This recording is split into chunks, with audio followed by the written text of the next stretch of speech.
नमस्कार दोस्तों, जय हिंद दोस्तों। आज हम पढ़ेंगे साउंड ध्वनि का part 2। Only super Qs YouTube channel में आपका हार्दिक स्वागत है। दोस्तों, हम क्यूज करवा रहे थे, आज क्यूज करवाएंगे और कुछ एक्स्ट्रा भी हैं, हम उसके बारे में बताएंगे। देखिए, हम क्वेश्चन करते हैं नेक्स्ट। ये पार्ट 2 है, इसमें क्यूज होंगी, आपके हर डाउट क्लियर हो जाएंगे इसमें। दोस्तों, ये क्वेश्चन देखिए आप, इसमें दे रखा है जो साउंड की जो लाउडनेस है वो किस पे डिपेंड अपॉन होती है, किस पे डिपेंड होती है, यानी ध्वनि का जोर किस पर निर्भर रहता है। ये सबसे इंपॉर्टेंट क्वेश्चन है। आप देखिए बच्चों, इसका राइट आंसर आएगा सी, एम्पलीट्यूड यानी आयाम पे निर्भर रहता है। ये ध्वनि की तीव्रता की बात कर रहा है, ये कह रहा है कि ध्वनि की तीव्रता किस पर निर्भर रहती है, इसका राइट आंसर सी आएगा। नेक्स्ट क्वेश्चन देखिए आप, ये क्या कह रहा है, ये देखिए, जिसकी पिच हाई होती है, ठीक है, यानी कि उच्च आवृत्ति ध्वनि की पिच होती है, जिसकी आवृत्ति ज़्यादा हो तो उसकी पिच क्या होगी, तो उसकी पिच राइट आंसर देखिए आप, कल मैंने बता दिए थे। तो उसका राइट आंसर, जिसकी आवृत्ति ज़्यादा हो तो उसकी पिच भी क्या होगी, हाई होगी। नेक्स्ट देखिए आप, ये आप बता दोगे जो sound wave in air are, कौन सी हवा में ध्वनि तरंगे कौन सी है, कल बताया था मैंने। ध्वनि तरंगे कौन सी होती हैं, अनुदैर्घ्य। पानी में पत्थर फेंकते हैं तो कौन सी तरंगे उत्पन्न होती हैं, ध्वनि तरंगे उत्पन्न होती हैं। चलो बच्चों, नेक्स्ट देखते हैं। ये क्वेश्चन देखिए आप अपने हिसाब से ये आंसर दीजिए। ये क्या कह रहा है, दा जो वो क्या होता है, इसको जो सोनार के बारे में पूछा है, यानी कि इस आपको बताना है सोनार की फुल फॉर्म। देखिए, बहुत से बच्चे कंफ्यूज हो गए, सभी बच्चे ए आंसर कर रहे हैं, लेकिन इसमें स्पेलिंग में थोड़ी मिस्टेक है। इसका राइट आंसर सी आएगा बच्चों, आप देख लिए। साउंड नेविगेशन एंड रेंजेस होता है, ठीक है। समुद्र में किसी वस्तु को स्थिति का पता लगाने के लिए सोनार का प्रयोग किया जाता है। इसमें अल्ट्रासोनिक तरंगें होती हैं, प्रासर्व्य तरंगें होती हैं। और मेरा आपसे क्वेश्चन ये है कि समुद्र में किसी वस्तु का चित्र देखने के लिए किसका प्रयोग करते हैं, होगा, यानी कि उसका आएगा पेरिस्कोप। ये पनडुब्बी में पूछ ले, ठीक है, तो पेरिस्कोप। ये देखो, ये बता दोगे डॉल्फिन, ठीक है, चमगादड़, इनमें कौन सी होती हैं, तरंगे होती हैं। जो नेविगेशन जो अंधेरे में भोजन के लिए स्थान पे जाता है, तो हमने पढ़ा था, इनमें सारों में कौन सी तरंगे होंगी है, अल्ट्रा साउंड, ऑप्शन नंबर 1।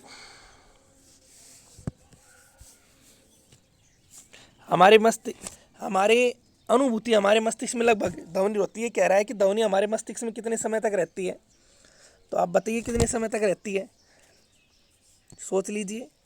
इसका राइट आंसर आएगा 1.1 सेकेंड, ये आएगा। आप क्वेश्चन देखिए, ये मैं समझाता हूँ आपको अच्छे से। एक ध्वनि तरंग की तरंग दैर्घ्य वेवलेंथ कितनी है, 20 हर्ट्ज, ठीक है। देखिए, इसको सॉल्यूशन भी साथ साथ करते हैं, ठीक है। इसकी फ्रीक्वेंसी कितनी दे रखी इसने, 220, ठीक है। अभी ये क्या कह रहा है कि इसकी जो स्पीड होती है, ठीक है, स्पीड कितनी, गति कितनी दे रखी इसने, 440, ठीक है। तो इसने क्या तरंग दैर्घ्य लैम्बडा के बारे में पूछा है, तरंग दैर्घ्य के बारे में, यानी कि डिस्टेंस का क्या आएगा, डिस्टेंस को लैम्बडा बोलते हैं, यानी कि स्पीड अपॉन टाइम। देखिए क्या आएगा, यानी कि स्पीड टाइम, ठीक है। तो टी को हम ऐसे लिख सकते हैं, स्पीड बटे फ्रीक्वेंसी। तो यानी कि 440 सॉरी, ये 440 बटे में 220। राइट आंसर क्या आएगा इसका, देखिए कट गया, कितना आएगा, 2 मीटर आएगा। थोड़ा इसमें सही से लिखा नहीं जा रहा, बहुत अच्छा क्वेश्चन है। नेक्स्ट देखिए, ये कह रहा है मानव कान के किस भाग में ध्वनि एकत्रित होती है। ये बहुत अच्छा क्वेश्चन है, मोस्ट इंपॉर्टेंट क्वेश्चन है। तो कान के बारे में भी हम बताएंगे आपको। अब ये देखिए आप, मानव कान के किस भाग में ध्वनि एकत्रित होती है, तो इसका आएगा पिन्ना। जो हमारा कान वाला ये वाला भाग होता है ना, ये वाला, ये जो स्टार्टिंग वाला, ये वाला, इसको हम पिन्ना बोलते हैं बच्चों, ठीक है। अभी ये बताइए इसका राइट आंसर क्या आएगा, इसका राइट आंसर आएगा सी आएगा। अब देखिए, स्टडी ऑफ ईयर कान के अध्ययन को क्या कहते हैं, ओटोलॉजी। नेक्स्ट देखिए कान के बारे में और भी क्वेश्चन। क्वेश्चन ये है, जो ट्रांसमीटर उत्पादन और संचरित करता है, ट्रांसमीटर कौन सी वेव संचरित करता है? क्वेश्चन नंबर 26 है, क्या आएगा? अल्ट्रासोनिक। ए राइट आंसर आएगा इसका।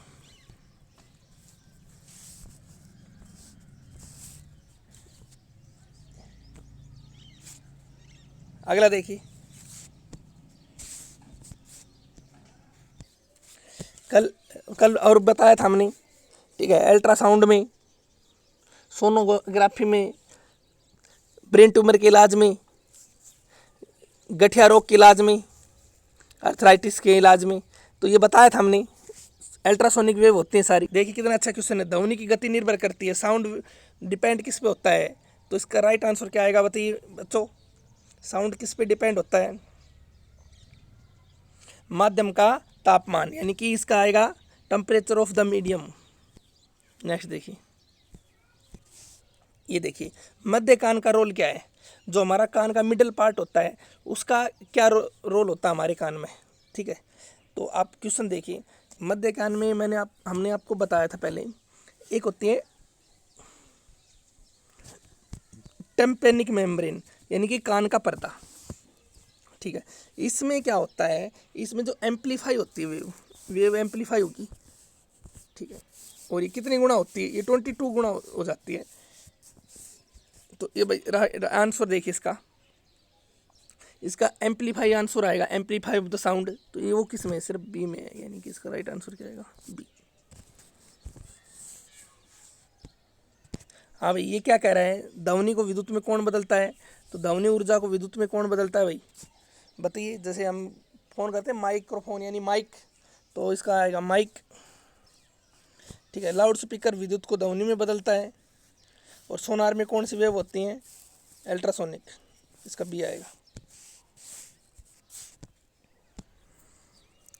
ये देखिए बच्चों, डेफिनेशन देखिए, अनुनाद यानी कि रेजोनेंस क्या होता है? देखिए, तेज आवाज़ के कारण बिल्डिंग के शीशे कंपित करने लगते हैं, यानी कि कोई विमान जा रहा है तो बिल्डिंग के शीशे टूट नहीं रहे, वो कंपित कर रहे हैं।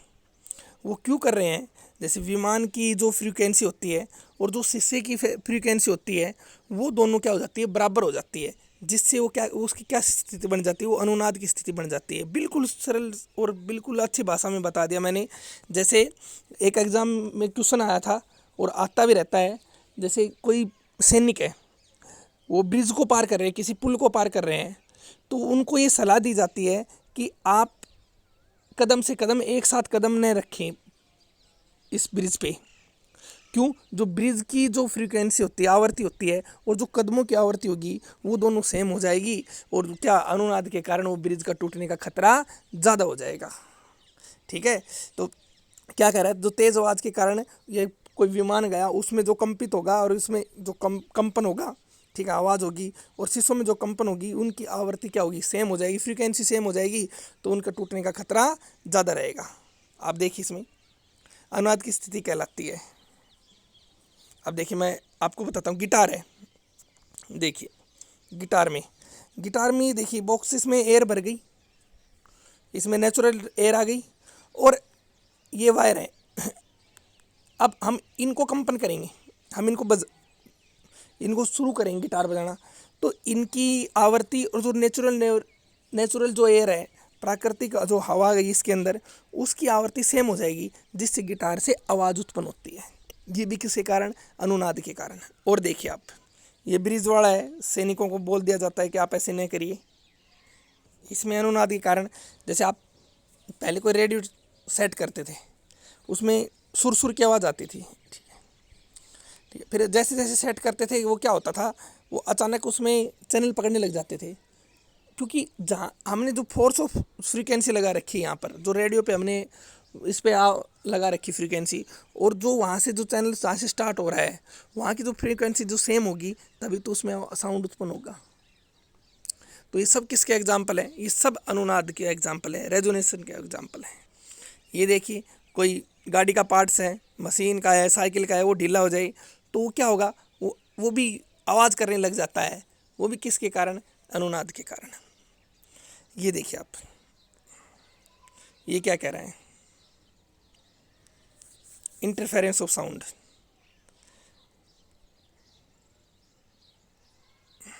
देखिए बच्चों,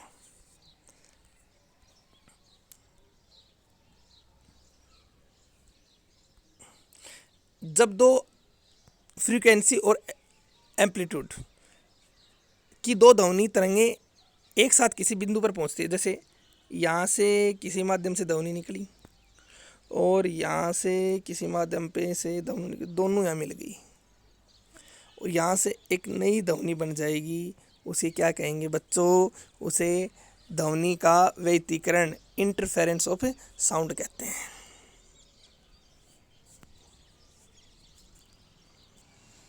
अब देखिए अगली डेफिनेशन। ये डेफिनेशन इसलिए दिखा रहा हूँ, जो मैं आगे क्वेश्चन कराऊंगा ना उसमें आपको डाउट न रहे। ये देखिए, ध्वनि का विवर्तन क्या होता है। देखिए आप, ध्वनि की तरंग दैर्घ्य यानी कि वेवलेंथ जो 1 मीटर कोटि का होता है। देखिए मैं बताता हूँ आपको बिल्कुल सीधी एग्जाम्पल में, ठीक है। इसी कोटि का कोई अवरोध ध्वनि के मार्ग में आता है तो ध्वनि अवरोध के किनारे से मुड़कर आगे बढ़ जाती है। अब देखना, ये मेरी भाषा में समझना आप इसको, डेफिनेशन थी। ये कोई दीवार है, ठीक है, यहाँ कोई व्यक्ति खड़ा है, या फिर ये कोई यहाँ कोई व्यक्ति खड़ा है, तो ये इसमें थोड़ा गैप है यहाँ से, ठीक है। अब किसी ने यहाँ आवाज़ लगाई, किसी ने आवाज़ लगाई यहाँ, वो आवाज़ यहाँ से टकराएगी, यहाँ से टकरा के वो यहाँ से घूम जाएगी, यहाँ से घूमेगी, ऐसे टकरा के उस व्यक्ति के पास पहुँच जाएगी। जैसे दरवाजे हैं, ठीक है, ये दरवाजा है कोई,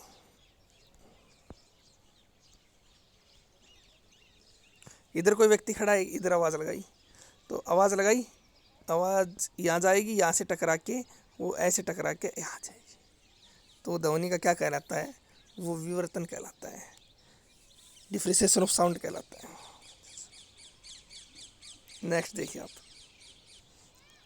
डॉपलर इफेक्ट। देखिए डॉपलर इफेक्ट की खोज किसने की? जॉन डॉपलर ने। डॉपलर इफेक्ट का संबंध किससे है? इसका संबंध साउंड से है, ठीक है। ये क्वेश्चन बहुत बार आते हैं या बहुत बार पूछा जाते हैं, ठीक है। ये क्या कहता है कि जो स्रोत और श्रोता यानी कि कोई माध्यम है ना, और उसके बीच की गति के कारण, यानी कि ध्वनि तरंग और प्रकाश तरंग की आवर्ती जो फ्रीक्वेंसी होती है वो बदलती जाती है। जब इनके बीच जो गति होती है तो इनकी क्या हो जाती है? इनकी आवर्ती बदलती हुई प्रतीत होती है। इस घटना को डॉपलर प्रभाव कहते हैं। आप एग्जाम्पल से अच्छा समझोगे। ये डॉपलर प्रभाव के कारण रेलगाड़ी का इंजन, जो रेलगाड़ी होती है उसका इंजन सीटी बजाते हुए जैसे किसी व्यक्ति के निकट आता है तो उसकी ध्वनि बड़ी तीखी सुनाई देती है, अर्थात आवर्ती अधिक सुनाई देगी। जैसे ही जैसे इंजन दूर चला जाता है तो ध्वनि की आवाज़ मोटी सुनाई देती है। ये कहने का मतलब ये क्या कह रहा है कि ये कह रहा है कि जब स्रोत और श्रोता के बीच, यानी कि कोई व्यक्ति है प्लेटफॉर्म पे खड़ा है, उसके पास कोई दूर से कोई ट्रेन आ रही है तो उसको दूर से ट्रेन आती की आवाज़ ध्वनि मोटी सुनाई देगी। जैसे ही ध्वनि नज़दीक आएगी तो उसकी आवाज़, जैसे ट्रेन नज़दीक आएगी तो उसकी आवाज़ धीमी सुनाई देती है, पतली सुनाई देती है।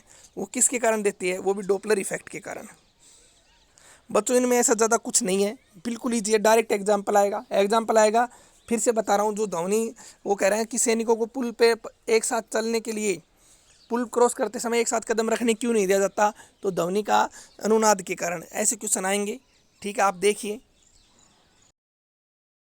क्वेश्चन, देखिए आप, डेसिबल का प्रयोग क्या मापने में किया जाता है? तो इसका राइट आंसर सी आएगा, ध्वनि की तीव्रता। कितने इजी क्वेश्चन है। सोनार प्रयोग में लाया जाता है नौ संचालकों द्वारा। ये मैंने पढ़ाया था, रेडियो का वाला एग्जाम्पल दिया था मैंने आपको स्टेशन को सेट करने के लिए। तो क्या आएगा उसका? अनुनाद। रेडियो का समस्वरण स्टेशन उदाहरण है, क्या आएगा उसका? अनुनाद भी आएगा। निम्नलिखित कथनों में कौन सा सही है? क्या आएगा इसका? डी आएगा, क्योंकि ध्वनि का वेग सबसे ज़्यादा किस में होता है? ठोस, द्रव और गैस। तो इसमें ठोसों में अधिक और गैस में न्यूनतम होता है। एक जेट वायु विमान में 2 में 1 संख्या से हवा में उड़ जाता है, तो जब ध्वनि का वेग 332 हो तो वायुविमान की चाल क्या होती है, डबल हो जाती है। देखिए जब वस्तु की चाल हो और जब ध्वनि की चाल हो उसके समानुपाती यानी बराबर हो तो वो क्या कहलाएगी, मेक संख्या। जब एक हो तो वस्तु की चाल क्या होगी, फिर से सुन ले, जब एक हो तो वस्तु की चाल ध्वनि की चाल बराबर हो जाएगी। जब डबल हो, 2 में 1 संख्या हो, तो जो वस्तु की चाल है ध्वनि की चाल से दुगुनी हो जाएगी। तो यहाँ ध्वनि की चाल 332 दे रखा है बच्चों, तो क्या आएगा, 32 दूनी 64, तो 664। बिल्कुल ईजी है। और एक आपने सुना होगा सोनिक बूम यानी परघाती तरंगे। क्या होती है परघाती तरंगे, जब वस्तु की चाल ध्वनि की चाल से जब ज़्यादा हो जाए तो वो परघाती तरंगे होती हैं। जैसे कहीं बम फट गया तो बम फटने से दीवारों में दरार आ जाती है, वो भी सोनिक बूम के कारण, परघाती तरंगों के कारण। ठीक है, कि कोई लड़ाकू विमान है, फाइटर जेट है, किसी बिल्डिंग के पास से निकलता है तो उसकी चाल ज़्यादा हो गई ध्वनि की चाल से, जिससे किसी दीवारों में बिल्डिंगों में दरार आ जाती है, वो कौन सी तरंगे छोड़ता है, परघाती तरंगे यानी सोनिक बूम। क्वेश्चन देखिए, मेघ गर्जना सुनने पर व्यक्ति अपना मुंह खोलता है, क्यों, डर को दूर कर सके नहीं, दोनों कानों के कर्णपटल पर वायु के दाब को बराबर करने के लिए। बी आंसर राइट है। फिर देख लिया इस क्वेश्चन गौर से देखिए आप। वायु में तापमान के परिवर्तन में ध्वनि का निम्नलिखित में से कौन सा गुण प्रभावित होता है, तो कौन सा आएगा, सी आएगा, फ्रीक्वेंसी। ये देखिए कौन सी तरंगे शून्य शून्य के संचरण नहीं कर सकती, क्या, ध्वनि। तो ध्वनि किस में से आता है, ध्वनि किस में से नहीं गुजर सकती, निर्वात में। देखिए बच्चों साउंड के चैप्टर में नेक्स्ट क्विज आ गई। किसका क्विज का नेक्स्ट पार्ट है, पार्ट नंबर 2 क्विज का ही है, एमसीक्यू का पार्ट नंबर 2 है। आप देखिए ध्वनि का वेग विभिन्न माध्यमों में होता है। तो देखिए ऑप्शन नंबर बी देखिए, विभिन्न माध्यमों में होता है लेकिन ठोस में सबसे अधिक होता है। इसका बी इज राइट आंसर आएगा। ये क्या कह रहा है कि क्वेश्चन नंबर 22 मतलब 2 नंबर देखिए, 20 डिग्री सेल्सियस पर ध्वनि सबसे अधिकतम रहेगी, 20 डिग्री पर सबसे अधिकतम रहेगी लोहे में। अगला है, निम्नलिखित में से कौन सा कथन सही नहीं है। देखिए आर्द्रता बढ़ने पर ध्वनि का वेग कम हो जाता है, सही नहीं पूछा है। तो आर्द्रता बढ़ने पर ह्यूमिडिटी बढ़ेगी तो ध्वनि की चाल भी बढ़ेगी, तो इसका राइट आंसर क्या आएगा, सी आएगा। क्वेश्चन नंबर 24 यानी क्वेश्चन नंबर 4 देखिए वायु में ध्वनि का वेग क्या होगा कि तापमान के बढ़ने से बढ़ेगा, तापमान के घटने से घटता। Option number D is right answer.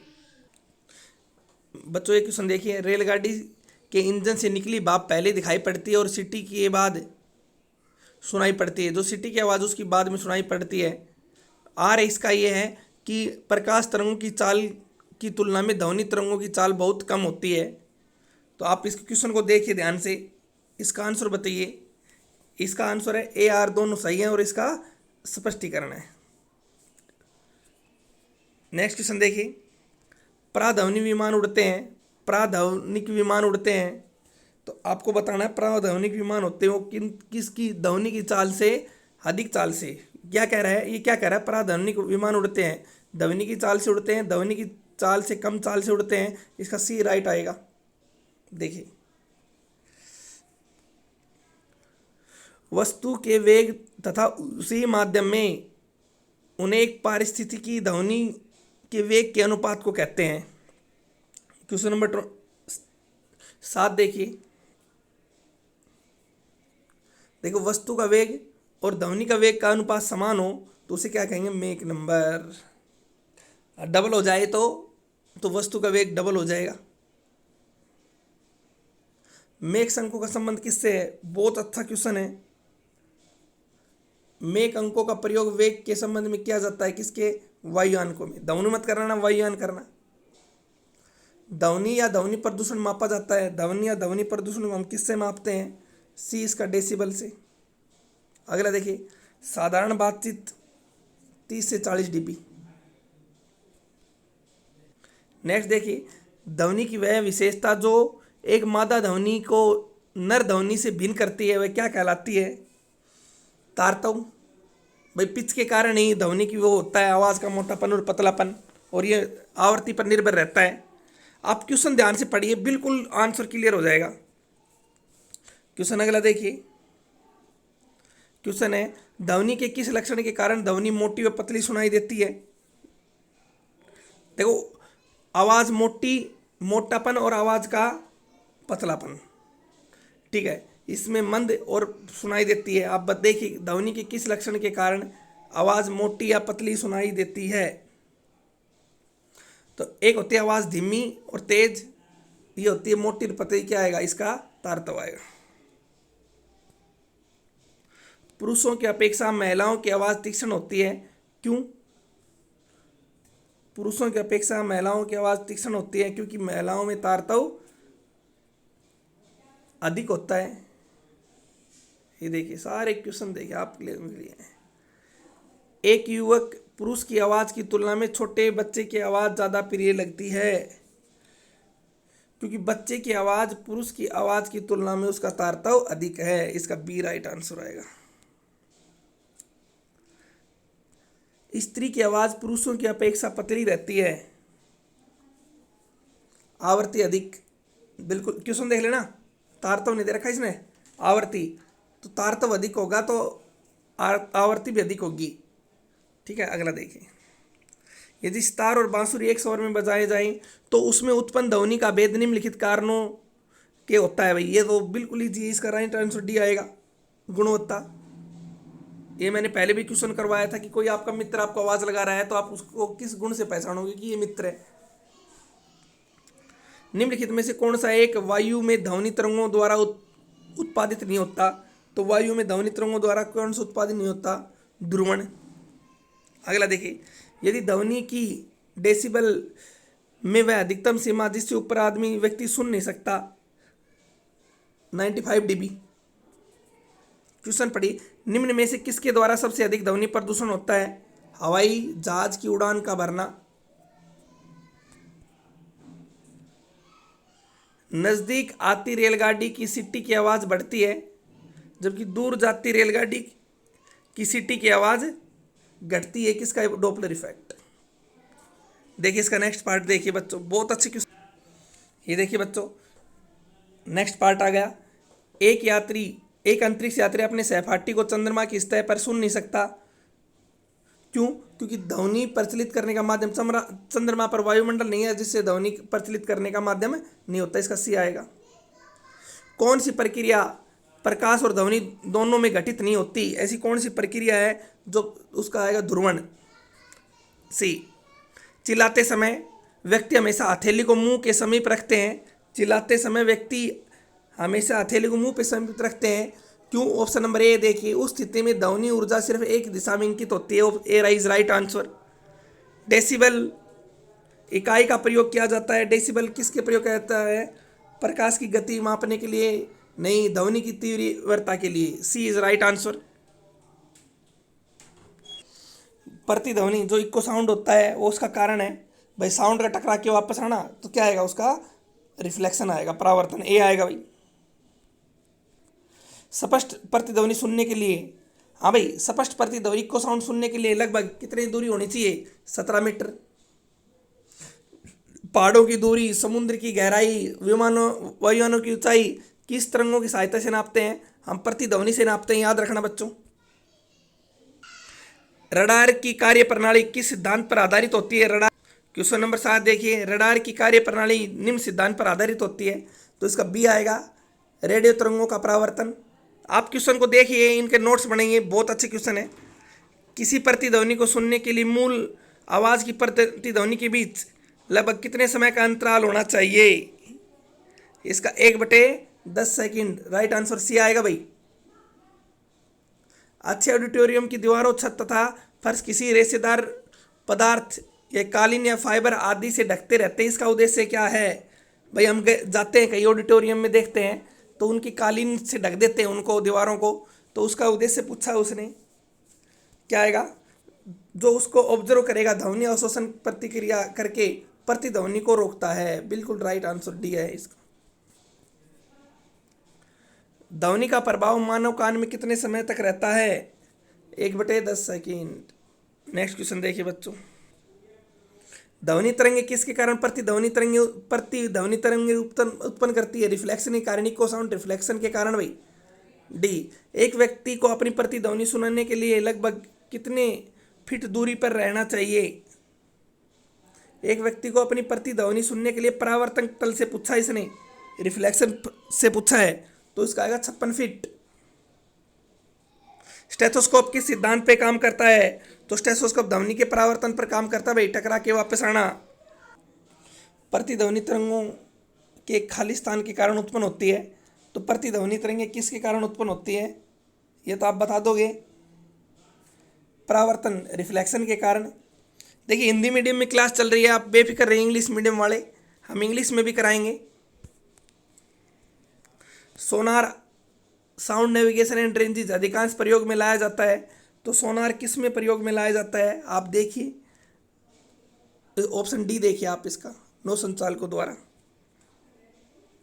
अनुरणन काल तथा होल के आयतन के बीच संबंध को प्रतिपादित किया जा सकता है। अनुरणन होता है रिवाइब्रेशन, ठीक है। जो सिनेमा हॉल लेते हैं उसमें भाई ध्वनि की देखना, कोई व्यक्ति बोलता है तो उसकी आवाज़ सिनेमा हॉल में आवाज़ हमें लेट तक सुनाई देती है, वो किसके कारण? वो रिवाइब्रेशन के कारण सुनाई देती है, अनुरणन के कारण। या कोई हॉल है या कहीं हम सिनेमा हॉल में एंट्री कर गए तो कोई किसी ने डायलॉग लगाया तो वो ध्वनि देर तक गूंजती सुनाई देती है, वो किसके कारण? अनुरणन के कारण। देख लेना, काल तथा हॉल के आयतन के बीच संबंध का प्रतिपादित किया जाता है। क्वेश्चन नंबर 16 देखिए आप, तो इसका राइट आंसर क्या आएगा? इसका सी आएगा। सबीन ने, किसने किया? सबीन नामक साहब ने किया। DEADO हाली का अनुसरण काल होता है, इसका 0 सेकंड होता है। जब सेना पुल पार करने होते कदम से कदम न मिलाकर चलने के निर्देश दिए जाते हैं, क्योंकि पैरों में उत्पन्न ध्वनि के अनुनाद के कारण पुल टूटने का खतरा अधिक रहता है। रेजोनेंस के कारण। B is right answer. जब रेडियो की घुंडी घुमाकर विभिन्न स्टेशनों को कार्यक्रम सुनते हैं तो यह संभावना किसकी है? इसका ऑप्शन नंबर ए किसका आएगा? अनुनाद के कारण। कहा जाता है कि जब तानसेन गाता था तो खिड़की, कांच, गिलास टुकड़े टुकड़े हो जाते थे। यदि संभव भी हो तो ध्वनि के किस गुण के कारण? बहुत अच्छा क्वेश्चन है भाई। जब तानसेन गाता था तो जो खिड़की के कांच की, गिलास के टुकड़े टुकड़े हो जाते हैं, ये किस गुण के कारण? बहुत अच्छा क्वेश्चन है, बताइए। इसका राइट आंसर आएगा, सोच लीजिए, रेजोनेंस यानी अनुनाद इज द राइट आंसर। देखिए इसका नेक्स्ट पार्ट देखते हैं।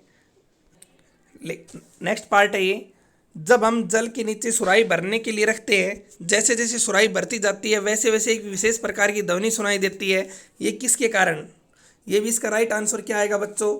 आप बताइए। ये क्वेश्चन सब आपके लिए हैं, हिंदी मीडियम में है, इंग्लिश मीडियम वाले टेंशन न लें। रेजोनेंस के कारण आएगा, अनुनाद के कारण। ये मैंने पढ़ा रखा है, हमारी वीडियो देखिए, उसमें मैंने अनुनाद के बारे में पढ़ा रखा है कैसे क्या होता है। नेक्स्ट देखिए, ये देखिए रेडियो को जो समस्वरण स्टेशन का उदाहरण है, ये भी क्या आएगा? उस बी आएगा। जब किसी स्थान पर 2 लाउड स्पीकर एक साथ बजते हैं तो एक विशेष प्रकार के किसी स्थान पर विशेष पर बैठे श्रोता को उनकी ध्वनि नहीं सुनाई देती, ये किसके कारण? इसका राइट आंसर व्यतिकरण, इंटरफेरेंस के कारण आएगा। समुद्र के स्थान पर ऊंचे प्रकाश के घर बनाए जाते हैं जहां से बड़े बड़े सायरन बजाकर जहाज़ों को संकेत भेजे जाते हैं।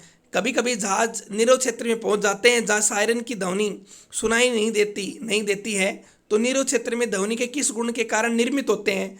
तो वो जो क्षेत्र बनाए जाते हैं जहाँ ध्वनि नहीं सुनाई दे, वो किसके कारण होते हैं? उसका राइट आंसर क्या आएगा बच्चों? व्यतिकरण।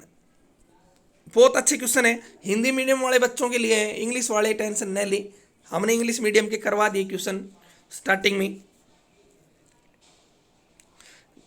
जब हम कमरे के अंदर बैठे रहते हैं, यद्यपि हम बराबर में के कमरे में बातचीत करने वाले व्यक्ति को देखते नहीं, परंतु उनकी आवाज़ सुन लेते हैं। किसके कारण?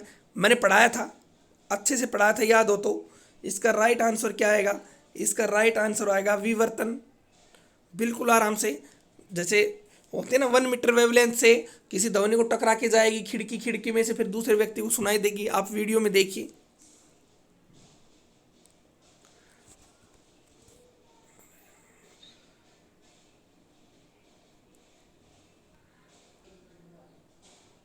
किसी ध्वनि स्रोत से आवृत्ति में होने वाले उतार चढ़ाव को कहते हैं, क्या कहते हैं बच्चों? डॉपलर इफेक्ट कहते हैं। डॉपलर प्रभाव का संबंध किससे है? ध्वनि से है। अच्छे अच्छे क्वेश्चन है। पास आती रेलगाड़ी की आवाज़ तीक्ष्णता बढ़ जाती है, किस सिद्धांत के कारण? बहुत अच्छे क्वेश्चन है। डॉपलर प्रभाव के कारण। आर्द्र आयु में ध्वनि का वेग शुष्क आयु की तुलना में अधिक होता है, क्योंकि आर्द्र आयु में, क्वेश्चन नंबर 9 देखिए आप। आर्द्र जो शुष्क होती है, शुष्क आयु की तुलना में उसका डेंसिटी कम होती है। इसका बी राइट आंसर। नेक्स्ट देखिए, निम्नलिखित कथनों में से कौन सा सही है? ध्वनि का वेग। हाँ भाई, क्वेश्चन नंबर 10 देखिए, 10 इसका डी देखिए। ध्वनि वेग का सबसे अधिक होता है ठोस द्रव गैस में, तो ठोस में अधिकतम और गैस में न्यूनतम। निम्नलिखित कथनों में से कौन सा सही नहीं है? तो आप बताइए कौन सा सही नहीं है। इसका बी आएगा। 20 हर्ट्ज से कम आवृत्ति की ध्वनि तरंगें अपेक्षाकृत प्रबल होती है, नहीं। क्वेश्चन नंबर 12 देखिए, 12 देखिए। निम्नलिखित में से किस प्रकार की तरंगों का उपयोग रात्रि उपकरण में किया जाता है? तो क्या आएगा इसका अवरक्त आएगा। नेक्स्ट देखिए, निम्नलिखित में से किसी एक में ध्वनि की चाल सबसे अधिक होती है, तो किस में ध्वनि की चाल सबसे अधिक होती है? ठोस में। ठोस क्या है? यहाँ लकड़ी है। एक जेट वायुयान दो मेक वेग से हवा में उड़ रहा है और ध्वनि की चाल कितनी है? 332 है, तो ये डबल हो जाएगा, 664 हो जाएगा बच्चों। दाब में पूछेगा तो 332 रहेगा। 20 डिग्री पे कितना आएगा? यह बता। लगभग 20 डिग्री के तापमान पर किस माध्यम में ध्वनि सबसे अधिक होती है? लोहे में। एक जैव पद्धति किसके पराश्रय ध्वनि का उपयोग किया जाता है? जैव पद्धति में क्या आएगा? सोनोग्राफी। निम्न कौन सी तरंगे शून्य में संचरण नहीं कर सकती? ध्वनि तरंगे शून्य में संचरण नहीं कर सकती। चिल्लाते समय इसका ए आएगा। चलो, ध्वनि तरंगे चल नहीं सकती निर्वात में। वह उपकरण जो ध्वनि तरंगों की पहचान तथा ऋतु रेखा लिए प्रयुक्त होता है, उसे क्या कहते हैं? उसका राइट आंसर सोनार आएगा जी। देखो, पुकार भी ऑप्शन में, कभी पुकार कर दो। अब नेक्स्ट क्यूज देखिए। ये बच्चों हमारी फाइनल एमसीक्यू है। हिंदी मीडियम में है, इंग्लिश मीडियम वाले बच्चे टेंशन न लें। अगला भाई, प्राधात्विक विमान खालिस्तान नामक परघाती पैदा होते हैं, बताइए बच्चों। इसका आएगा पराश्रव्य तरंगे। B is the right answer. Echo sound का प्रयोग किया जाता है समुद्र की गहराई मापने के लिए। बिल्कुल right, C is the right answer. Acoustic विज्ञान का संबंध किससे है? मैंने 2 दिन पहले भी पूछा था, आप भी पूछा है, ध्वनि से। एग्जाम में क्वेश्चन ऐसे ही आएंगे, आप घबराइए मत, आप देखोगे ऐसे आंसर लगाओगे। मनुष्य के लिए मानक ध्वनि स्तर होता है भाई 60 dB। ये रहा। निम्न वस्तुओं का पता लगाने के लिए प्रयुक्त किए जाने वाले उपकरण को कहते हैं? तो वस्तु की स्थिति का पता लगाने के लिए हम किसका प्रयोग करते हैं भाई? सोनार का। और फोटो वस्तु का चित्र देखने के लिए पेरिस्कोप का। मेघ गर्जना सुनने पर व्यक्ति अपना मुंह खोलता है, जिससे जब बादलों की गर्जन होती है, सुनने पर व्यक्ति अपना मुंह खोलता है, ठीक है, जिससे क्या आएगा? दोनों जो करण पटन लेते हैं, जिसमें वायु को बराबर, जो उसका दाब होता है, वायु के दाब को बराबर करने के लिए। नेक्स्ट देखिए, वायु के तापमान में परिवर्तन से ध्वनि का निम्नलिखित में से कौन सा गुण प्रभावित होता है? उसकी परिवर्तन से कौन सा गुण प्रभावित होता है? तो क्या आएगा इसका? आवृत्ति। किसी संगीत यंत्र की ध्वनि की तीव्रता मापी जाती है डेसिबल से। ध्वनि तरंगों की प्रकृति कैसी है, फिर से एक क्वेश्चन आ गया लॉन्गिट्यूडिनल।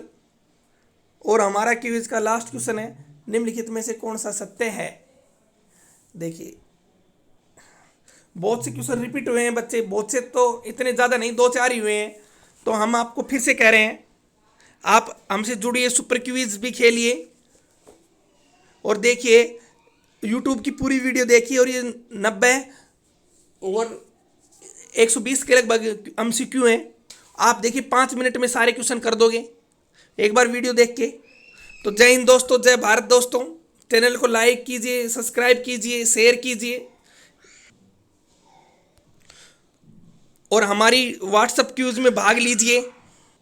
बहुत से बच्चे जुड़ रहे हैं इन क्विज से, आप अपने सब्जेक्ट को मजबूत बना। ठीक है दोस्तों, जय हिंद, जय भारत।